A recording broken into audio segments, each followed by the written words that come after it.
Welcome in this class. Today we'll learn about construction of triangles.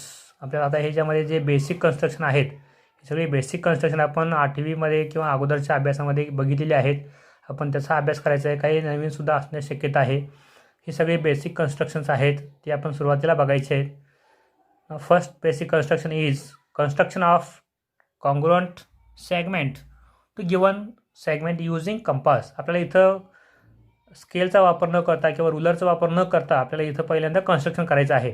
आपल्याला हे बऱ्याच वेळा आपण वापरतो, आपल्याला फक्त हे स्पेशल म्हणून आपल्याला माहिती नाही आहे. आपण पहिल्यांदा याचा वापर करायचा आहे. Now we have to construct the congruent segment of this segment A B. आपल्याला जर समजा परीक्षेमध्ये विचारलं तर आपल्याला इथं मात्र प्रश्नपत्रिकेमध्ये हा सेगमेंट ए बी असणार आहे. तुम्ही तो फक्त कंपासच्या साहाय्यानं आणि पट्टीचा वापर करताना सुद्धा पट्टीनं न मोजता आपल्याला हे कन्स्ट्रक्शन करायचं आहे. याचा अर्थ आपल्याला परत आणखी एकदा हे सेगमेंट ए बी काढायचे नसते. फक्त त्याचा प्रश्नपत्रिकेमधला वापर करून तुम्ही फक्त ॲन्सर शीटमध्ये आता आपण जी पुढची प्रोसेस करणार आहे ती प्रोसिजर आपल्याला फक्त करायची असते. आपल्याला परत हा आणखी एकदा काढायचा नसतो. आपण याचा कॉन्ग्रुएंट सेगमेंट आपल्याला फक्त काढायचा असतो परीक्षेमध्ये. आता आपल्याला याचा कॉन्ग्रुएंट सेगमेंट काढायचा आहे पण युजिंग कंपासमधील आहे. तर आपल्याला फक्त प्रोसिजर काय असेल बघा.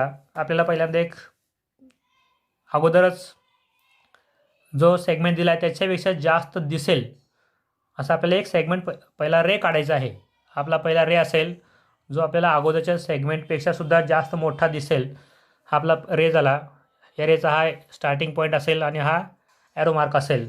त्याच्यानंतर आपला समजा ए बीला कॉन्ग्रुएंट आपण सीड दाखवणार असेल तर हा तुमचा पॉईंट सी असेल. आणि आता आपल्याला फक्त एकच करायचं आहे. तर या पॉईंट एवरती ठेवून आपण बरोबर बी इतकं डिस्टन्स घ्यायचं आहे. म्हणजे तुमचा ए पॉईंट असेल आणि तुमचं बीवरचं तुमचं डिस्टन्स बरोबर असेल. म्हणजे आपलं हे बीचं डिस्टन्स मिळालं म्हणजे याचा अर्थ आपल्याला ए बी सेगमेंट एवढंच बरोबर हे लेंथ असणार आहे. आता सी पॉईंटवर ठेवायचं आहे आणि बरोबर तुमचा हा आर्क दाखवायचा आहे. आता याचा अर्थ काय झाला, ए बी सेगमेंट आणि तुमचा सी डी सेगमेंट, समजा आपण याला डी पॉईंट म्हटलं तर तुमचा ए बी सेगमेंट आणि सी डी सेगमेंट हे कॉन्ग्रुएंट असतील. आपल्याला फक्त एवढीच प्रोसिजर करायची आहे. आपल्या इथं लेंथ मोजायला सांगितलेलं असणार नाही. फक्त कॉन्ग्रुएंट सेगमेंट एवढं काढायचं. आपल्याला इथं जर समजा दुसऱ्याचं नाव दिलं नसेल, तुम्ही कोणतंही नाव त्या ठिकाणी दिलं तरीसुद्धा चालणार आहे. आपला दुसरा पार्ट आहे. दुसरा पार्ट याप्रमाणे आहे. आपला जो 9वीचा बेसिक पार्ट आहे तो 9वीचा बेसिक पार्ट याच्यामध्ये आहे. हा आपल्याला फक्त 9वीच्या अभ्यासाप्रमाणे फक्त हा एकच लागणार आहे. पण आपल्याला बाकीचे जे कन्स्ट्रक्शन आहे ते लागणार आहेत वारंवार पुढच्या अभ्यासामध्ये. त्यामुळे आपल्याला हे करायचं आहे. आपल्याला 9वी ते 10वीमध्ये सुद्धा हे लागणार आहे. त्यामुळे आपल्याला हे मात्र पुढचे जे कन्स्ट्रक्शन आहे ते सगळे पूर्ण करायचे आहेत. आता पहिलं कन्स्ट्रक्शन आहे आपलं सेकंड कन्स्ट्रक्शन आहे construction of perpendicular bisector of given segment. समजा आपल्याला इथं परीक्षेमध्ये प्रश्न असा विचारतात, draw segment A B of length 5 centimetre and draw its perpendicular bisector. किंवा फक्त असंही म्हणतात बायसेक्ट इट. बायसेक्टचा अर्थ आपल्याला परपेंडिक्युलर बायसेक्टरच काढायचा आहे. फक्त तिथं परपेंडिक्युलर बायसेक्टर शब्द येत नाहीत. फक्त बायसेक्ट इट हा शब्द असतो. आपल्याला मात्र त्या ठिकाणी 5.5 दिलं तर आपल्याला त्याचा स्केलच्या प्रमाणे बायसेक्टर काढता येत नाही. तरीसुद्धा आपल्याला लक्षात ठेवायचं आहे परीक्षेमध्ये बायसेक्ट इट हा म्हटला तरीसुद्धा आपण लक्षात ठेवायचं आहे परपेंडिक्युलर बायसेक्टर आपल्याला काढायचं आहे. आता आपण इथं प्रश्न समजावून घेऊया. समजा आपण इथं 5.5 सेंटीमीटर आपल्याला सेगमेंट विचारलेला आहे आणि त्याचा परपेंडिक्युलर बायसेक्टर काढायचा आहे. आपल्याला परपेंडिक्युलर बायसेक्टर काढताना लक्षात ठेवायचं आहे आपल्याला वरती आणि खाली असे 2 ठिकाणी ॲरो मार्क लागणार आहेत. त्यामुळे आपण वरच्या बाजूला थोडीशी जागा शिल्लक ठेवून आणि खाली थोडी जागा शिल्लक ठेवून आपल्याला तो पहिला सेगमेंट पूर्ण करायचा आहे. समजा आपल्याला 5.5 सांगितले, मग पहिला आपला शक्यतो मध्यभागी येईल असा आपण सेगमेंट काढला. हा तुमचा 0चा पॉईंट आणि हा 5.5. मग आपलं हे बरोबर त्या ठिकाणचं 5.5 सेंटीमीटर डिस्टन्स झालं. आपण पहिल्यांदा सेगमेंट काढला 5.5 सेंटीमीटर. समजा आपण याला नाव दिलं सेगमेंट ए बी. डिस्टन्स आहे आपण तिथं लिहिलं 5.5 सेंटीमीटर. आता याचा परपेंडिक्युलर बायसेक्टर काढायचं आहे. आपल्याला अगोदरसुद्धा आपण परपेंडिक्युलर बायसेक्टर काढले असणार आहेत. फक्त याची प्रोसिजर लक्षात ठेवा.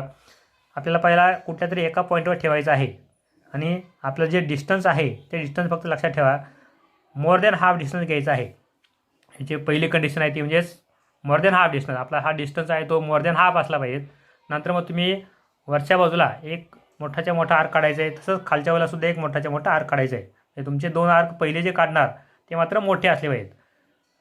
हे तुमचे 2 आर्क झाले. आता हे 2 आर्क काढल्यानंतर आपल्याला परत पॉईंट बीवरती ठेवायचं आहे आणि तुम्ही जे पहिल्यांदा मोठे आर्क काढलेत त्याला फक्त पॉईंट ऑफ इंटरसेक्शन मिळतील याप्रमाणे काढायचं आहे. हा तुमचा पहिला पॉईंट ऑफ इंटरसेक्शन असेल, हा तुमचा दुसरा पॉईंट ऑफ इंटरसेक्शन असेल.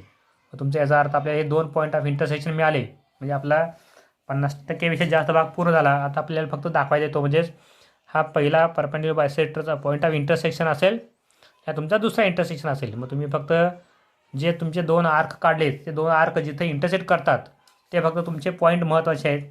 आता त्या दोन्ही पॉईंटमधून जाणारी आपल्याला फक्त एक लाईन काढायची आहे. आपली ही जी लाईन असेल ती लाईन आपल्याला पाहिजे असणारी परपेंडिक्युलर बायसेक्टरची लाईन असेल. तुम्ही जर समजा डिस्टन्स कमी घेतला तर तुमचे ते बरोबर पॉईंट ऑफ इंटरसेक्शन इथं आतल्या बाजूला मिळतील. मग तुमचा हा पहिला पॉईंट ऑफ इंटरसेक्शन, हा दुसरा पॉईंट ऑफ इंटरसेक्शन, आपण त्यातून जाणारी लाईन काढलेली आहे. हा तुमचा बरोबर परपेंडिक्युलर असेल, हा तुमचा दोघांच्या बरोबर इक्वल डिस्टन्सवरचा पॉईंट असेल. आपण समजा त्याला नाव दिलं एम, म्हणजे आपल्याला कन्स्ट्रक्शन करायचं आहे त्याप्रमाणे हे असेल.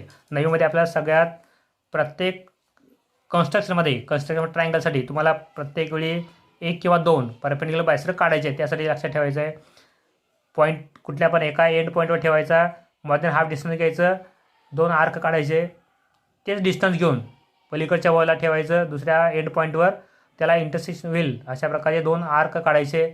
त्या पॉईंट ऑफ इंटरसेक्शनमध्ये आपण जर लाईन काढली तर ती लाईन म्हणजे त्या साईडचा किंवा सेगमेंटचा परपेंडिक्युलर बायसेक्टर असते. नेक्स्ट पुढचं कन्स्ट्रक्शन आहे construction of congruent angle to given angle using compass. आता इथं मात्र जसं आपण कॉन्ग्रुएंट सेगमेंट काढला होता तो सुद्धा आपण कंपासचा वापर करून तसं आपल्याला इथं सुद्धा काढायचा आहे. तो प्रोट्रॅक्टरचा वापर न करता अँगल न मोजता आपल्याला तो काढायचा आहे. आपल्याला हे बऱ्याच वेळा पुढच्या भागामध्ये आवश्यक आहे, त्यामुळे आपल्याला हे सुद्धा व्यवस्थित समजावून घ्यायचं आहे. आता याच्यामधली पहिली प्रोसिजर काय असेल तर पहिली प्रोसिजर असेल मगाशी आपण जसं कॉन्ग्रुएंट सेगमेंट काढताना रे काढला होता तसा तुम्हाला सुद्धा इथे एक रे काढायचा आहे. आता हे परीक्षेमध्ये जर विचारलं तर एक लक्षात ठेवायचं आहे, तुम्हाला हा अँगल ऑलरेडी दिले असणार आहे क्वेश्चन पेपरमध्ये. तुम्हाला फक्त आता मी जो पुढची प्रोसिजर करणार आहे तो आपल्याला फक्त दाखवायचा आहे. समजा आपण इथं पहिला रे काढला. आता हा तुमचा रे असेल, हा तुमचा रे आहे. अगोदरच्या इथं जो रे आहे त्यापेक्षा तुमचा मोठा असला पाहिजे. हा तुमचा रे असेल. त्यानंतर तुमची पुढची प्रोसिजर अशी आहे की तुमचा जो अँगल आहे बरोबर अँगलचे व्हर्टेक्स आहे त्या अँगलच्या व्हर्टेक्सवर ठेवायचा आहे आणि अँगलच्या व्हर्टेक्सवर ठेवून तुम्ही एक फिक्स डिस्टन्स घ्यायचा आहे. फिक्स डिस्टन्स तुम्ही जे घेतला असेल त्याचा आर्क काढायचा आहे. तुमचा जो अँगल आहे ते अँगल एवढंच काढायचं आहे. त्याच्या पुढचं मात्र तुम्ही वाढवायची गरज नाही.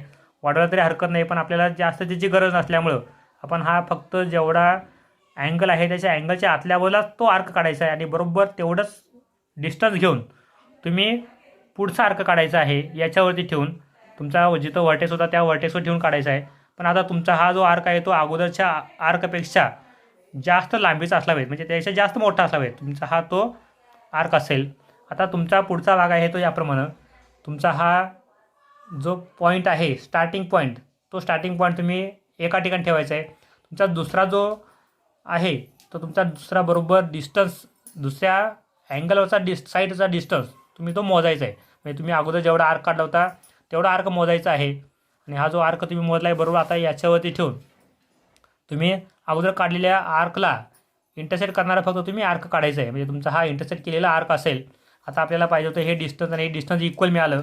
आता आपल्याला फक्त शिल्लक राहिलं ते म्हणजेच फक्त हा पॉईंट ऑफ इंटरसेक्शन, हा तुमचा पॉईंट ऑफ इंटरसेक्शन असेल आणि हा तुमचा व्हर्टेक्स असेल. तुमचा पॉईंट ऑफ इंटरसेक्शन आणि व्हर्टेक्स तुम्ही जर जॉईन केला आणि पुढे वाढवला तर तुमचा हा जो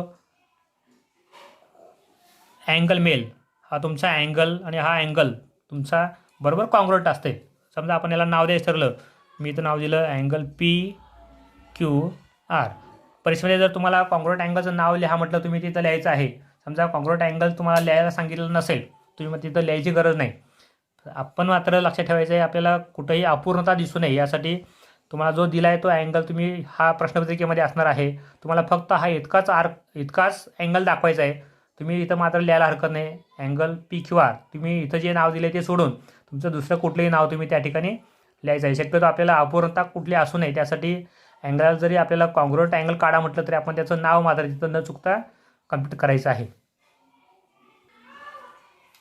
पुढचा आहे तो म्हणजेच construction of bisector of angle आपला जो गिवन अँगल आहे त्या गिवन अँगलचा आपल्याला बायसेक्टर काढायचा आहे. पण शक्यतो आपल्याला परीक्षेमध्ये विचारतात असं विचारतात draw angle ABC equal to 60 degree and bisect it. आपल्याला इथं बायसेक्टर म्हटला तरी लक्षात ठेवायचं आहे तुम्हाला दिलेला अँगल नसतो, तुम्हाला प्रत्यक्षात मग तो अँगल काढून मग त्याचा तुम्ही बायसेक्टर काढायचा असतो. आता आपल्याला समजा प्रश्न आपण असा घेतला draw angle ABC equal to 60 degree and bisect it. म्हणजे आपल्याला परीक्षेमध्ये असं विचारू शकतात. त्यामुळे आपल्याला सगळ्यात पहिला काढायचा आहे तो अँगल ABC ऑफ 60 डिग्री. आपण सगळा पहिला अँगल काढूया. हा अँगल असेल 60 डिग्री. आपण पहिल्यांदा रे दाखवला. आता हा जो रे आहे या रेवरती आपण पहिला प्रोट्रॅक्टरच्या साहाय्यानं आपल्याला दाखवायचा आहे तो 60 डिग्री. आपल्या शक्यतो ज्यावेळी प्रत्यक्षामध्ये अँगल काढायचा आहे तो अँगल काढताना मात्र 0 डिग्री तुमचा जो लाईन आहे त्या लाईनच्या बाजूला मोजायचा आहे. आता 0च्या पुढं आपण मोजताना मात्र इथं 180 दिसतं आणि इकडे 0 दिसतं. जी तुमची ॲरो मार्क असेल ती तुमची 0ला कनेक्ट करायची आहे. आता आपल्या इथं मोजायचं आहे 60 डिग्री. 10, 20, 30, 40, 50, 60. आपला 60 डिग्री इथं येईल. हा तुमचा 60 डिग्री झाला. हा तुमचा 60 डिग्री आहे. तो 60 डिग्री तुम्ही फक्त आता इथं याला जॉईन करायचा आहे.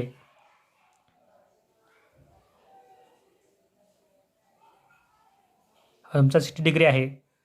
हा तुमचा ॲक्च्युली अँगल झाला बरोबर 60 डिग्री. शक्यतो तुमचा जो अँगल दिला असेल किती डिग्रीचा अँगल आहे तो मात्र तुम्ही लिहायचा आहे.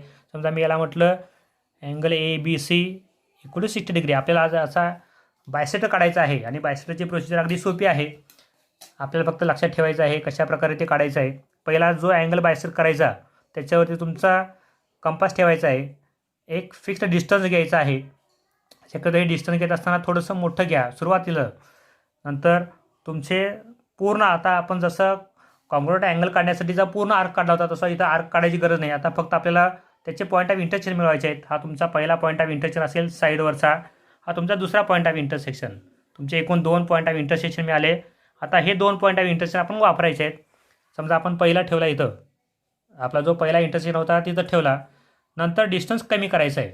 आपल्याला साधारण आपला असं लक्षात येतं की हा तुमचा त्याच्या मधला एरिया आहे. बरोबर हा मधला एरिया आहे. बरोबर त्या मधल्या एरियापर्यंत तुम्ही डिस्टन्स ठेवायचं आहे. आता आपलं डिस्टन्स बरोबर असं लक्षात येतं की हे डिस्टन्स आहे जे तुमचं बरोबर त्या मधल्या एरियामध्ये येणार आहे किंवा रिजनमध्ये येणार आहे. तुम्ही इथं वाढवूनसुद्धा हा भाग इकडं वाढवू शकता. हा वाढवला तर इकडं भाग येतो पण याचे काही प्रॉब्लेम येणार आहेत. ते प्रॉब्लेम आपल्याला टाळायचे असतील तर आपल्याला मात्र लक्षात ठेवायचं आहे शक्यतो तुमचं जे डिस्टन्स आहे दुसरा इंटरसेक्शन मिळवताना ते मात्र आपल्या इथं आतल्या बाजूला आलं पाहिजे, ह्याच्या जवळ आलं पाहिजे. आपला हा अर्ध्याच्या आसपास रिजन दिसतो. त्यामुळे आपण काय करायचं आहे पहिला आर्क काढायचा आहे. हा पहिला आर्क काढला. नंतर आता डिस्टन्स सेम ठेवून तुम्हाला फक्त आता याचा दुसरा पॉईंट घेऊन त्याचा इंटरसेक्शन काढायचा आहे. हा तुमचा पॉईंट ऑफ इंटरसेक्शन. आता तुमचा हा जो पॉईंट ऑफ इंटरसेक्शन आहे तो पॉईंट ऑफ इंटरसेक्शन तुम्ही फक्त आता ह्या वर्टेक्सला जर जॉईन केला तर तुमचा हा वर्टेक्स आणि पॉईंट ऑफ इंटरसेक्शन यातून जाणार तुम्ही जर रे दाखवला तर हा रे तुमचा म्हणजेच असतो बायसेक्टर ऑफ अँगल. समजा इथं तुम्हाला परीक्षेमध्ये अँगल बायसेक्टर काढायला सांगितला तर शक्यतो तुम्ही काय करायचं आहे त्याच्यावरती रेचा जो कुठला तरी एखादा पॉईंट तुम्ही घ्यायचा आहे. समजा ABC घेतलं तुमचा हा D असेल. हे तुमचा रे BD हा तुमचा या अँगल ABCचा बायसेक्टर असेल. आपण आणखी एक एक्झाम्पल घेऊया कारण आपल्या परीक्षेमध्ये विचारताना 2 प्रकारचे अँगल असतात. पहिला अँगल असतो तो ॲक्यूट अँगल, दुसरा असतो तो ऑब्च्यूज अँगल. मुद्दा मी घेतो आहे 120 डिग्री. कारण परीक्षेमध्ये बऱ्याच वेळा असं लक्षात येतं की 60 डिग्री आणि 120 डिग्री सेमच दाखवतात. ॲक्च्युली हा 60 डिग्री म्हणजे ॲक्यूट अँगल आहे. आपल्याला पुढचा जो घ्यायचा आहे तो आपण समजा 120 घेऊया. आता 120 घेतल्यानंतर जर फरक नेमका काय असतो तो फरक लक्षात घ्या. मी आता इथं दुसरा अँगल काढतो आहे 120 डिग्री. आपला अँगल PQR असेल 120 डिग्री आणि तो आपल्याला बायसेक्ट करायचा आहे. हा तुमचा वर्टेक्स ही दुसरी साईड आपल्याला आता घ्यायचा आहे 120 डिग्री.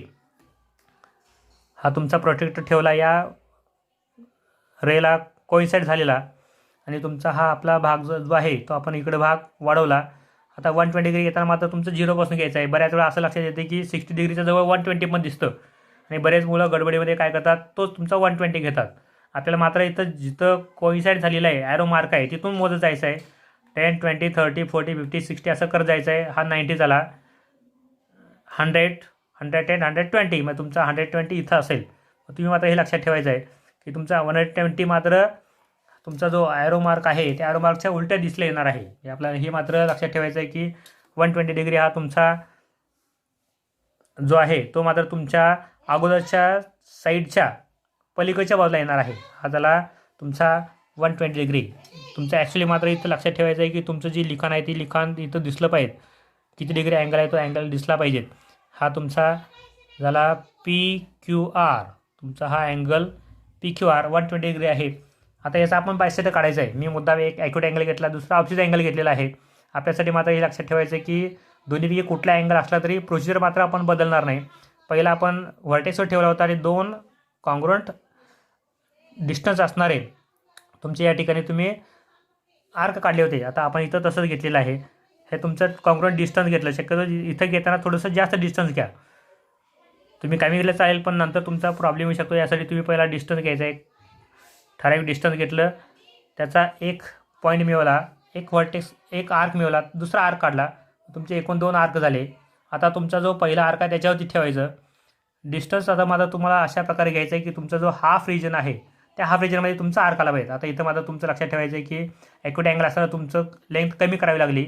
आता माझा तुमची लेंथ ॲडजस्ट करताना मात्र तुमची ही जी डिस्टन्स आहे हे हाफ डिस्टन्स झालं. तुम्ही तेवढं डिस्टन्स घेतलं तरीसुद्धा चालतं. आता समजा आपण हे डिस्टन्स घेतलं, मी याचा आर्क काढला तरी चालतो किंवा तुम्ही थोडं कमी केलं तर चालेल. आता मी जेवढा इथं आहे तेवढा आर्क घेतला. हा माझा पहिला आर्क झाला. आता तेवढं डिस्टन्स घेऊन तुम्ही इथं दुसऱ्या ठिकाणी ठेवायचं आहे आणि तुमचा दुसरा आर्क काढायचा आहे. तुम्ही बरोबर हे डिस्टन्स घेतला तर तुमचा ॲक्च्युली बरोबर त्या ठिकाणी तो आर्क मिळणार आहे. तुम्ही डिस्टन्स कमी किंवा जास्त करायची गरज पण राहणार नाही. आता तुमचा हा भाग झाला. आता आपल्याला पॉईंट ऑफ इंटरसेक्शन मिळालेला आहे. हा पॉईंट ऑफ इंटरसेक्शन आणि तुमचा क्यू पॉईंट आपल्याला हे जॉईन करायचं आहे. एकदा आपण जर हे जॉईन केलं तर आपल्याला जो रे मिळतो तो रे म्हणजे तुमचा त्या ठिकाणचा अँगल बायसेक्टर असतो. म्हणजे आपला हा जो आता आपण काढलेला आहे QS हा तुमचा त्या अँगल PQRचा बायसेक्टर असेल.